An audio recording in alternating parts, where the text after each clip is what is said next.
एक बार की बात है। एक छोटे से शहर में गौरव नाम का एक युवक रहता था। वह बहुत ही आलसी था और अपने जरूरी कामों को हमेशा टालता रहता था, जिसके कारण वो अपनी पढ़ाई में अच्छा स्कोर नहीं कर पा रहा था। उसके परिवार वाले उससे हमेशा कहते थे, बेटा समय का मूल्य समझो, जो समय अभी तुम बर्बाद कर रहे हो वह कभी वापस नहीं आएगा। लेकिन वह हमेशा उनकी बातों को नज़रअंदाज कर देता था। वह सोचता, अभी तो बहुत समय ही, बाद में कर लूँगा। वह पढ़ाई करने के लिए शहर गया, लेकिन उसकी आदतें नहीं बदली। वह अपना पूरा दिन दोस्तों के साथ मस्ती करता और रील्स स्क्रॉल करता रहता। गौरव के शहर में एक बुजुर्ग आदमी रहता था, जो बहुत ही बुद्धिमान और ईमानदार था। एक दिन गौरव ने तय किया कि वह उस बुजुर्ग आदमी से मिलेगा ताकि वह कुछ सीख सके। गौरव उस बुजुर्ग आदमी के पास गया। वो बुजुर्ग आदमी पेड़ के नीचे बैठकर मेडिटेशन कर रहा था। गौरव ने उसे नमस्कार किया और कहा, मेरी मदद कीजिए, मैं जिंदगी में विफल हो रहा हूँ। हर बार मेरे दोस्त मुझसे आगे निकल चुके हैं, लेकिन मैं हमेशा पीछे रह जाता हूँ। मुझे उन सबसे अच्छा बनना है। मुझे बताइए कि मैं यह कैसे कर सकता हूँ। बुजुर्ग आदमी ने कहा, बेटा तुम संघर्ष से झेल रहे हो क्योंकि तुम अपने कामों को हमेशा टालते रहते हो और समय की कदर नहीं करते। मैं तुम्हें एक कहानी सुनाता हूँ जिससे तुम समय के मूल्य को समझ सकोगे। बुजुर्ग आदमी ने कहानी शुरू की। एक बार की बात है, एक राजा था जो बहुत दयालु था। वह अपनी जनता से बहुत प्यार करता था और उनकी मदद किया करता था। एक दिन उसे एक व्यक्ति मिला जो बहुत ही आलसी और गरीब था। उसके पास ना तो पैसे थे, ना ही नौकरी और ना ही इज्जत। वह हमेशा अपनी परेशानियों का बोझ दूसरों को देता था।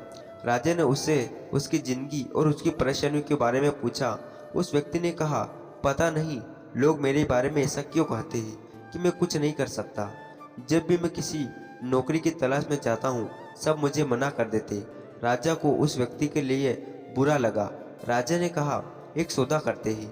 सूर्यास्त होने से पहले तुम मेरे राज दरबार में आना और जितना सोना चांदी तुम ले जा सको उतना ले जाना, वह सब तुम्हारा होगा। आदमी बहुत खुश हो गया और राजा को धन्यवाद कहा। वो अपने ही घर की ओर दौड़ा और उसने अपनी पत्नी को सब कुछ बताया। उस व्यक्ति की पत्नी भी बहुत खुश हुई और कहा, जाओ और जल्दी से सोना चांदी ले आओ। उस व्यक्ति ने कहा, मैं अभी नहीं जा सकता, मैं भूखा हूँ, पहले मुझे खाना दो। जल्दी से उसकी पत्नी ने खाना बनाकर उसे दिया। उस व्यक्ति ने खाना धीरे धीरे खाया। उसने सोचा, उसके पास तो बहुत समय ही, खाना खाने के बाद खजाना लेने जाऊंगा। खाना खाने के बाद उसे नींद आने लगी। उसने सोचा, मैं अभी थोड़ी देर सो लेता हूँ, कुछ देर बाद चला जाऊंगा। उसने सोचा कि वह थोड़ी देर ही सोएगा, लेकिन वह 2 घंटे के लिए सो गया। जब वह सोकर उठा, उसने देखा कि देर हो गई है।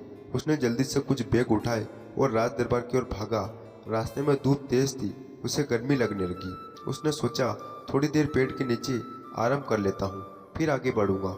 उस समय पेड़ के नीचे हवा चल रही थी, जिससे उसे फिर नींद आने लगी। इस बार वह 4 घंटे के लिए सो गया। जब वह सोकर उठा, उसने देखा कि शाम होने वाली है और सूरज डूबने वाला है।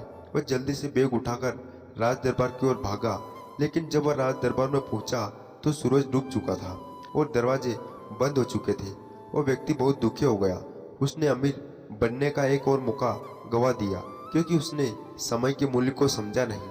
उस बुजुर्ग आदमी ने कहानी को खत्म किया और गौरव की तरफ देखा। गौरव के पास कोई शब्द नहीं थे। उसे अपनी गलती का एहसास हुआ।